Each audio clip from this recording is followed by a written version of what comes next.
میں دیکھا کہ ایک بہت بڑا پتھر ہے جی، تو فرمایا موسیٰ اس پتھر پہ عصا مارو۔ موسیٰ نے پتھر پہ عصا مارا تو پتھر دو ٹکڑے ہو گیا۔ اب جناب موسیٰ نے دیکھا کہ پتھر کے عین وسط میں ایک چونٹی ہے جس کے منہ میں ایک سبز پتا ہے جس کو وہ کھا رہی ہے۔ صلوات بر محمد و آل محمد۔ نعرہ تکبیر، اللہ اکبر، نعرہ رسالت، یا رسول اللہ، نعرہ حیدری، خوشنودی امام زمانہ بلندتر صلوات۔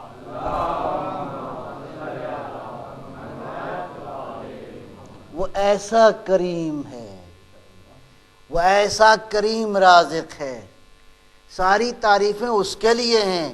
وہ ساری کائنات کو پالنے والا ہے، اور ایسا پالنے والا نہیں ہے کہ اگر اس کی کوئی بات نہ مانے تو فوراً کہتا ہے میں تمہاری گردن علیحدہ کر دوں گا، نہیں۔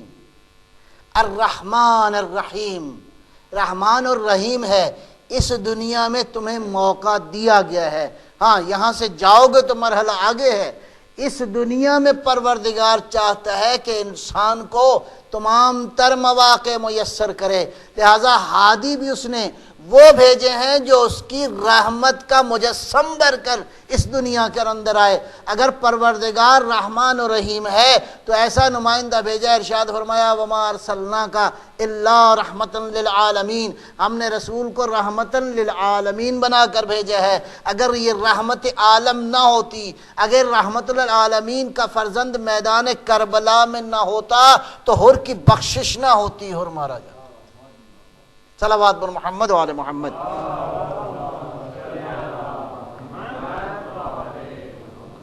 تو ایسا قانون جس کے اندر انسانوں کے حقوق کاملاً میسر ہوں، اور آخری خصوصیت بیان کر کے بات کو آگے بڑھاؤں گا، اور وہ خصوصیت کیا ہے کہ قانون کو نافذ کرنے والا معصوم نمائندہ اللہ کا موجود ہونا چاہیے۔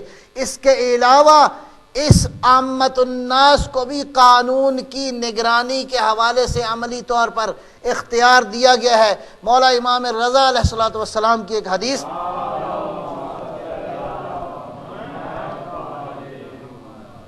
امر بالمعروف اور نہی عن المنکر کے بارے میں، المؤمنون والمؤمنات یأمرون بالمعروف بعضهم اولیاء بعض یأمرون بالمعروف وینہون عن المنکر۔ صاحبان ایمان ایک دوسرے کے ولی اور سرپرست ہیں۔ گویا ان سرپرستی کا معنی یہ ہے کہ اگر قانون معاشرے میں موجود ہو اور اگر کہیں آپ کو لیکیج نظر آ جائے، کہیں آپ کو ضعف نظر آ جائے، کہیں کمزوری نظر آ جائے، تو تمہارا فرض یہ ہے کہ اس کمزوری کو پوائنٹ آؤٹ کرو، جا کے حکمرانوں کو بتاؤ کہ یہ قانون کے اندر یہ سکم موجود ہے۔ لہٰذا ایک عمومی نظارت کے لیے بھی صاحبان ایمان کو قانون کی نظارت کا اختیار دے دیا ہے۔ اس سے زیادہ بہتر قانون آپ کو کہاں ملے گا کہ قانون نافذ کرنے کے بعد آپ کو بھی اختیار دے دیا جائے کہ آپ نظارت کیجیے۔ صلوات بر محمد و آل محمد۔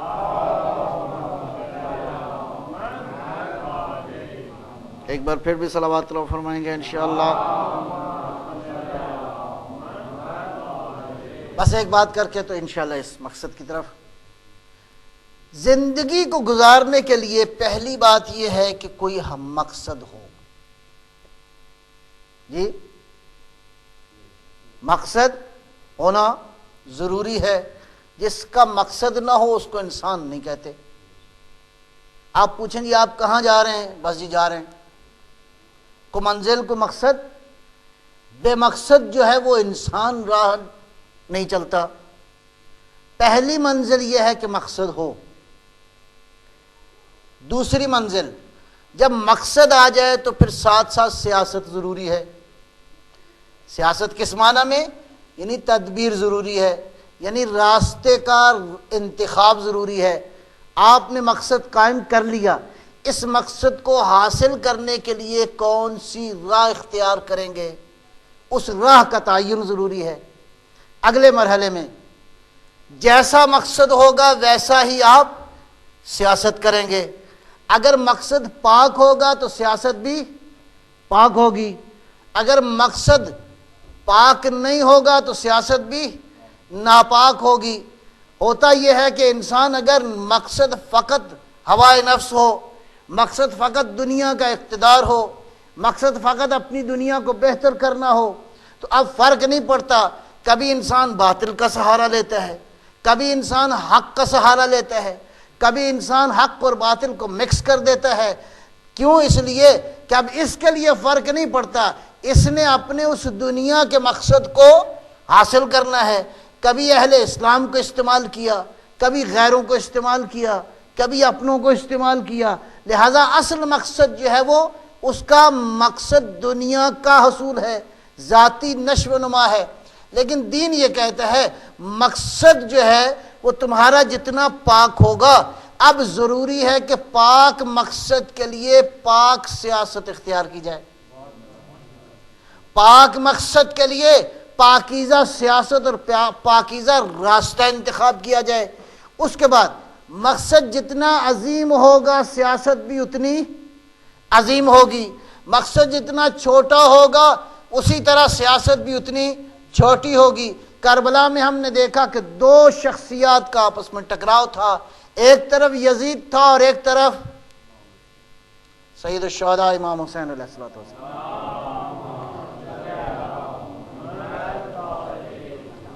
کیا فرق تھا دونوں کے مقصد کا؟ یزید کا مقصد تھا جو اس نے اظہار بھی جس کا کیا کہ میں چاہتا ہوں کہ محمد کی اولاد سے بدلہ لوں اپنے بزرگوں کا، میں چاہتا ہوں کہ محمد کی اولاد سے انتقام لوں، اور انتقام اس لیے لوں کہ میرا اقتدار باقی رہے۔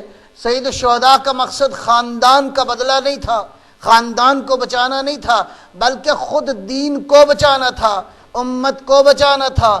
یہاں پہ مقصد اللہ کی رضا کا حصول تھا، وہاں پہ مقصد دولت اور وقت کے مطابق اقتدار کا حصول تھا۔ تو دونوں کے مقصد میں بھی فرق آ گیا، نتیجتاً آپ کو سیاست میں بھی فرق نظر آتا ہے۔ یزید نے جو سیاست اختیار کی، ابن زیاد جیسوں کو اپنا نمائندہ بنایا، عمر سعد جیسے، شمر جیسے نمائندے بنے۔ حسین کا مقصد پاکیزہ تھا، عظیم تھا، لہٰذا ہمیں حسین کی فوج میں عباس جیسی ہستیاں نظر آتی۔ حسین نے اپنے مقصد کے حصول کے لیے جناب زینب کبریٰ جیسی شخصیات کا انتخاب کیا۔ پس عزیزو فرق پڑ جاتا ہے کہ انسان کا مقصد کیا ہے اور مقصد عظیم کتنا ہے۔ یہی وجہ ہے کہ جب مقصد عظیم ہو تو سیاست میں، اسٹریٹجی میں، تدبیر میں، حکمت عملی میں، پالیسی کو بنانے میں انسانوں کا فرق آ جاتا ہے۔ پیغمبر گرامی اسلام صلوات اللہ وسلم علیہ،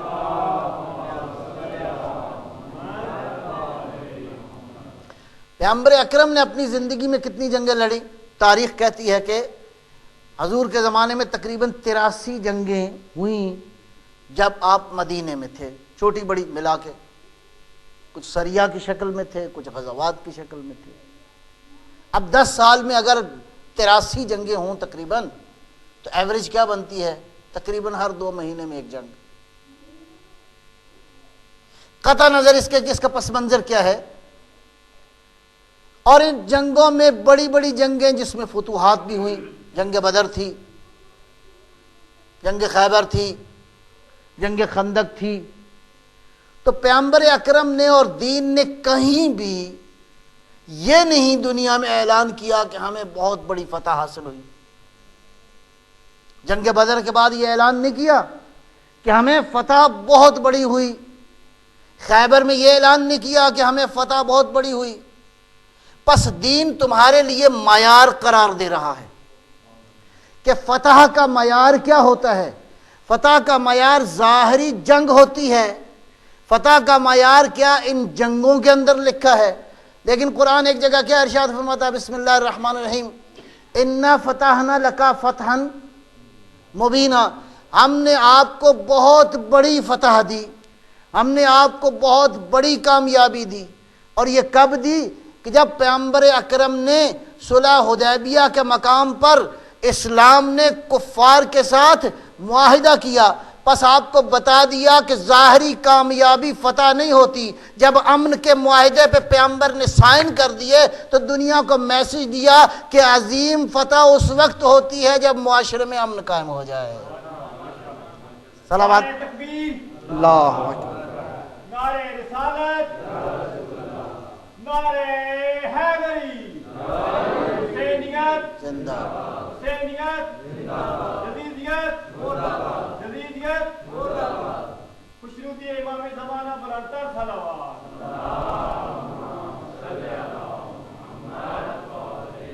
اصول سمجھ میں آیا؟ اسی طرح ان جنگوں میں سب سے بڑا سپہ سالار جس کی تلوار سے دشمن تہ تیغ ہوا وہ کون تھا؟ علی ابن ابی طالب علیہ السلام۔ اللہم صلی علی محمد و آل محمد۔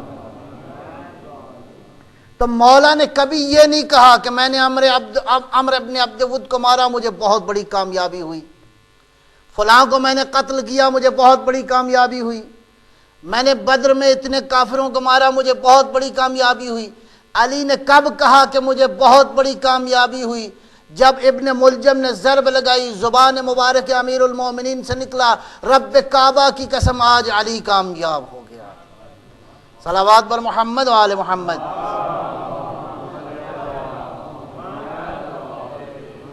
تو کامیابی کا معیار ظاہری فتح نہیں ہوتی عزیزو، کامیابی کا معیار جب مالک راضی ہو جائے تو اس کامیابی کو کامیابی کہتے ہیں۔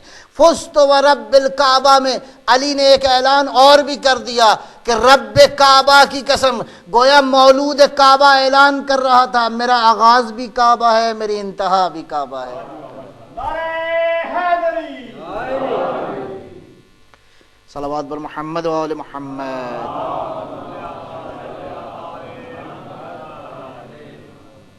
ایک بار پھر بھی صلوات فرمائیں گے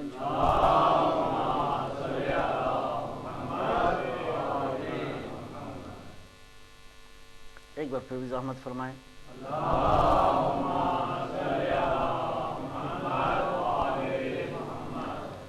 دعائے ندبہ کے بعض اقتباسات آپ کی خدمت میں عرض کر رہا ہوں۔ فی الحال دو ٹاپکس کا انتخاب کیا ہے۔ ایک ٹاپک وہ ہے کہ جس میں امام کا ایجنڈا بیان کیا گیا ہے، اور اس کی بھی دو ڈائریکشنز ہیں۔ ایک میں امام چاہتے ہیں کہ نیکیاں اسٹیبلش ہو جائیں، میری بات پہنچ رہی ہے انشاءاللہ؟ ایک صلوات فرمائیں گے انشاءاللہ۔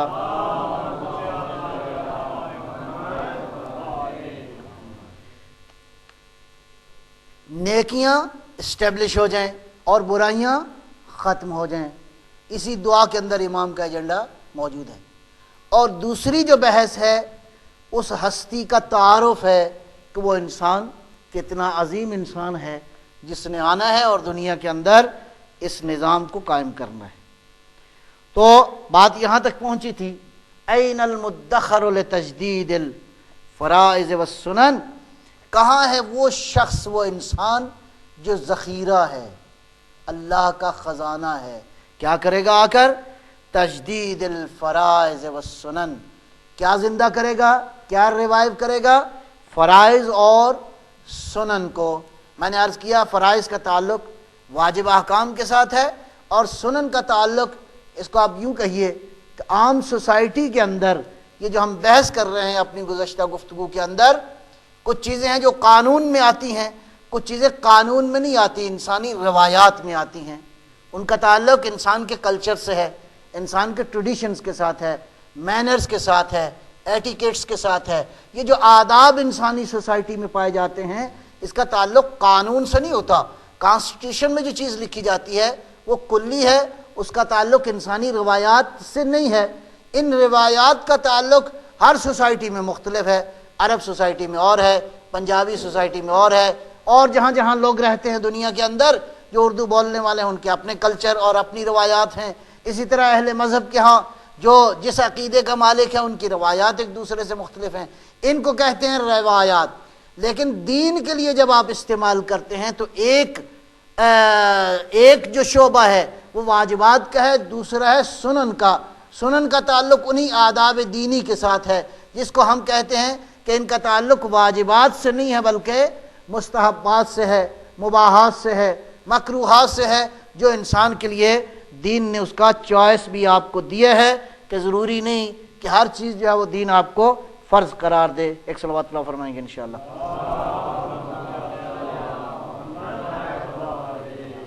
این المتخیر، کون ہے مہدی؟ جو اختیار شدہ ہے، اور کس نے اختیار کیا ہے؟ اللہ نے اختیار کیا ہے۔ یہ ہستیاں وہ ہیں جن کو خدا نے اپنے لیے اختیار کیا ہے۔ این المتخیر لعادت الملت والشریعہ، کہاں ہے وہ اختیار شدہ ہستی جو کہ آئے گا اور آ کے قانون اور شریعت کو نافذ کرے گا؟ این المعمل لاحیاء الکتاب وحدودہ، کہاں ہے وہ جس کی ہم امید کرتے ہیں کہ مہدی آئیں گے اور آ کے اللہ کی کتاب اور اس کی باؤنڈریز جو ہیں، اس کی جو حدود ہیں، ان کو آ کے نافذ فرمائیں گے۔ این محیی معالم الدین و اہلہ، کہاں ہے وہ جو دین کی علم، دین کے نشانات، دین کے جو سائنز ہیں ان کو نئے سرے سے زندہ کرے گا اور اہل دین کے سائنس کو دوبارہ زندہ کرے گا۔ اور اس کے بعد این قاسم شوکت المعتدین، کہاں ہے وہ جو تجاوز کرنے والے لوگ ہیں، دنیا میں ظلم کرنے والے ہیں، ان کی شوکت کو نابود کر دے گا۔ این ہادم ابنیت الشرک والنفاق، کہاں ہے وہ جو شرک اور نفاق کی فاؤنڈیشنز کو ختم کرے گا۔ شرک کب پیدا ہوتا ہے؟ شرک کہاں سے پیدا ہوتا ہے؟ انسان شرک کیوں کرتا ہے؟ لہذا جب مولا آئیں گے تو مشرکین کی بجائے شرک کو ختم کرنا ضروری ہے، ان بنیادوں کو ختم کرنا ضروری ہے، لہذا شرک کی حقیقت کو سمجھانا ضروری ہے۔ مجھے ایک بات یاد آ گئی، تاریخ میں لکھا ہے، معاویہ بن ابی سفیان نے اپنے دور حکومت میں جتنے مبلغین تھے ان کو ایک آرڈیننس جاری کیا کہ تم تبلیغ کرو، لیکن شرط یہ ہے کہ ایمان کی وضاحت کرو، شرک کی وضاحت نہ کرو۔ یہ بات بڑی اہم ہے، ایمان کی تشریح کرو، شرک کی تشریح نہ کرو۔ شرک کی سمجھاؤ نہ لوگوں کو کہ شرک کی حقیقت کیا ہے۔ جب لوگوں کو شرک نہیں سمجھ میں آئے گا تو نتیجتاً سوسائٹی کو جہاں آپ لے جانا چاہیں گے، چاہے اپنے مقاصد کے لیے استعمال کریں چاہے کسی اور مقصد کے لیے، اس سوسائٹی کو کسی صورت کسی بھی ڈائریکشن میں ڈائیورٹ کرنا آسان ہے جو سوسائٹی شرک کی حقیقت کو نہیں جانتی۔ لہذا مولا آئیں گے، این ہادم ابنیت الشرک والنفاق، اور نفاق بھی اس زمانے میں ختم ہو جائے گا۔ لہذا اس زمانے سے پہلے پہلے یہ سارے کام انشاءاللہ ہم نے کرنے ہیں۔ نعرہ تکبیر، نعرہ رسالت، نعرہ حیدری، شنودی امام زمانہ بلندتر صلوات۔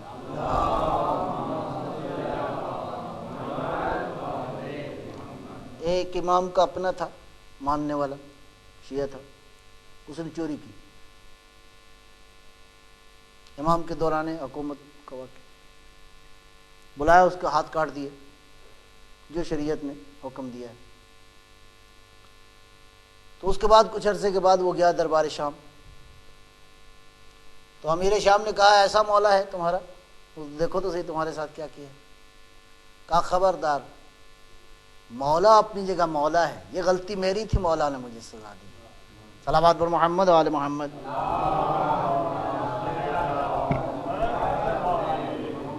نعرہ حیدری، کیا معنی ہے؟ امام زمانہ بلندتر صلوات۔ اللہ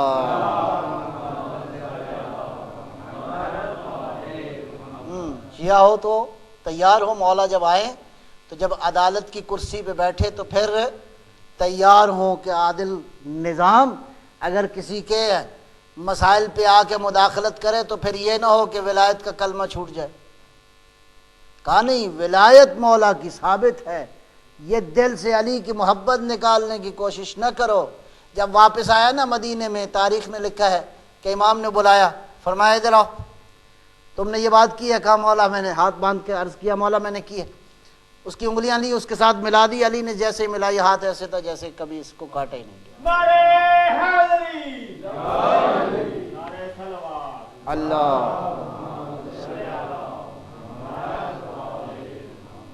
این مبید اہل الفسوق والعصیان والطغیان، جڑیں کاٹ دیں گے وہ لوگ جو فاسق ہیں، وہ لوگ جو گناہ گار ہیں، وہ لوگ جو طغیان کرنے والے ہیں۔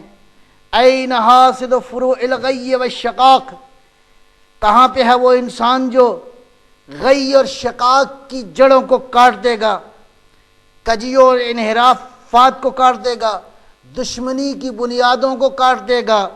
این تامس آثار الزیغ والاہوا، کہاں ہے وہ جو ٹیڑھ پن اور ہوا پرستی کے آثار کو ختم کر دے گا۔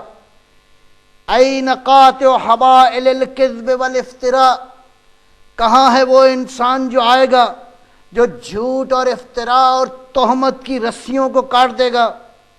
این مبید العطاة والمردہ، کہاں ہے وہ جو گناہ گاروں کے اور جو اللہ کی راہ میں سرکشی کرنے والے ہیں ان کو جڑ سے کاٹ دے گا۔ این مستأصل اہل العناد والتضلیل والالحاد، کہاں ہے وہ جو دشمنی، گمراہی اور خدا کے انکار کی جڑوں کو کاٹ دے گا۔ این معز الاولیاء، کہاں ہے جو اولیاء کو عزت دے گا۔ وہ جو دوستداران خدا ہیں، وہ جو محبان بارگاہ ربوبیت ہیں، وہ جو محبان اہل بیت ہیں، وہ جو اہل بیت اور دین اور قرآن سے محبت کرنے والے ہیں، دنیا میں ذلیل ہوں گے، امام ان کو آ کر عزتیں عطا کریں گے۔ صلوات بر محمد و آل محمد۔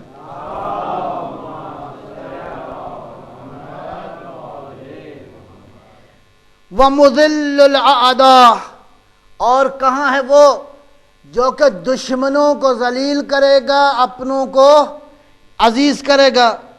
این جامع الکلمۃ علی التقوی، سب لوگوں کو جمع کرے گا۔ جمع کا پوائنٹ کیا ہوگا؟ تقوی ہوگا۔ قبائل اور قبیلے نہیں ہوں گے، یہ قبیلے قرآن نے کہا تمہاری شناخت کے لیے ہیں، کون کس قبیلے سے ہے، کون کس قبیلے سے ہے۔ ایک ہی قبیلے سے ہوتے تو ذرا پہچان مشکل تھی، یہ پہچان اس لیے نہیں ہے کہ تمہاری اصل شناخت ہے۔ اصل شناخت کیا ہے؟ ان اکرمکم عند اللہ اتقاکم، تمہاری بنیادی شناخت تقوی الہی ہے، اور اس تقوی الہی کی بنیاد پہ سارے لوگوں کو امام جمع کریں گے۔ اور یہ جمع کرنے والا کون ہے؟ این باب اللہ الذی منہ یؤتی، صلوات اللہ فرمائیں گے انشاءاللہ۔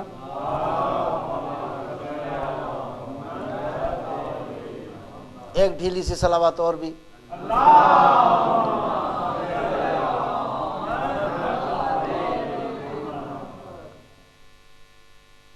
اس لفظ کو دیکھیے گا ذرا، این باب اللہ الذی منہ یؤتی۔ آپ نے معروف حدیث تو سنی ہے، انا مدینۃ العلم وعلی بابھا، پیغمبر علم کا شہر اور علی دروازہ علم۔ اور یہ دروازے کتنے ہیں؟ میں عرض کر چکا ہوں اپنی گزشتہ گفتگو میں کہ 1000 دروازے، اور ہر دروازے میں پھر 1000 دروازے، تو کتنے ہوئے؟ کیلکولیشن تھوڑی سی مشکل ہے، یعنی 1000 کو 1000 بار لکھو، 1000 1000 1000 1000، 1000 کو 1000 بار لکھو تو امام نے فرمایا اتنے دروازے علی کے سینے میں علم کے۔ علی خالی دروازہ علم نہیں ہے، اہل بیت خالی دروازہ علم نہیں ہے۔ یہاں لفظ دیکھیے گا، این باب اللہ، کہاں ہے وہ جو خدا کی توحید کا دروازہ ہے، جو اللہ کا دروازہ ہے۔ اللہ تک پہنچنا ہے تو اس دروازے سے جاؤ، اس لیے کہ ڈائریکٹ جاؤ گے تو سمجھ میں نہیں آئے گی توحید۔ ڈائریکٹ والے اور ہیں اور انڈائریکٹ والے باقی مخلوق ہے۔ اللہ تک پہنچنا ہے تو دروازوں سے جاؤ، وسیلوں سے جاؤ۔ ڈائریکٹ یا محمد جا سکتا ہے یا محمد کے نور والے جا سکتے ہیں۔ صلوات پر نعرہ حیدری، کہاں ہے وہ جو دروازہ پروردگار ہے؟ اہل بیت دروازہ الہی ہیں، گویا توحید کی حقیقت اگر کسی نے سمجھنی ہے۔ بس آخری بات کر کے تو میں اپنی بات کو مکمل کروں، اور وہ یہ ہے کہ امام رضا علیہ الصلوۃ والسلام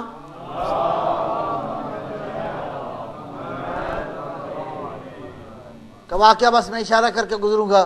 نیشا پور میں پہنچے، استقبال ہوا، تاریخ نے لکھا ہے کہ 24,000 لوگ خالی قلم اور دوات لے کے کھڑے تھے، اور تاریخ نے شاید قلم دوات پہلے نے مانگا تھا تو نہیں دیا گیا، آج تاریخ نے انتقام لیا، ایک دیا ہوتا تو آج ان کی ضرورت نہیں تھی۔ 24,000 تاریخ نے لکھا ہے کہ قلم دوات لیے کھڑے تھے کہ پیغمبر کا بیٹا بولے تو ہم لکھیں، بات وہی کہی جو آقا نے کہنی تھی۔ صلوات بر محمد و آل محمد۔ کیا فرمایا؟ حدیث سلسلۃ الذہب کی حدیث ارشاد فرمائی کہ اللہ ارشاد فرماتا ہے کلمۃ لا الہ الا اللہ حصنی ومن دخل حصنی امن من عذابی۔ اللہ کی حدیث قدسی یہ ہے کہ لا الہ الا اللہ میرا قلعہ ہے، جو اس قلعے میں آ گیا وہ اللہ کے عذاب سے نجات پا گیا۔ جب اتنا بیان کیا تو امام تھوڑا سا آگے چلے، لوگوں نے شاید سمجھا کہ بس بات یہیں تک ہے، تھوڑی دیر کے بعد دوبارہ ارشاد فرمایا دیکھو بشرطہا و شروطہا، اللہ کی توحید قلعہ ہے، اس میں کوئی شک نہیں ہے، لا الہ الا اللہ قلعہ الہی ہے، جو اس قلعے میں داخل ہو گیا اللہ کے عذاب سے نجات پا گیا۔ لیکن اس قلعے میں جانے کے لیے ڈائریکٹ نہیں جا سکتے، بشرطہا و شروطہا، کچھ کنڈیشنز ہیں، کچھ شرط ہیں، کچھ شرائط ہیں، ان شرائط کے بغیر توحید کے قلعے میں نہیں جا سکتے۔ اور ارشاد فرمایا انا من شروطہا، اور ان شرائط میں سے ایک شرط علی ابن موسیٰ رضا کی ولایت ہے، گویا ولایت کے بغیر قلعہ توحید میں ممکن نہیں ہے کہ تم جا سکو۔ سلام جی ایک ڈھیلا سا نعرہ اور بھی لگا دیں۔ نعرہ حیدری، سجودی امام زمانہ بلندتر صلوات۔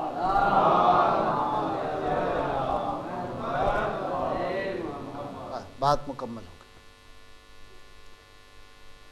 کہ اس زمین پر اللہ کا نظام آئے گا، اور وہ نظام آخری نمائندہ الہی آ کر اس نظام کو نافذ کرے گا۔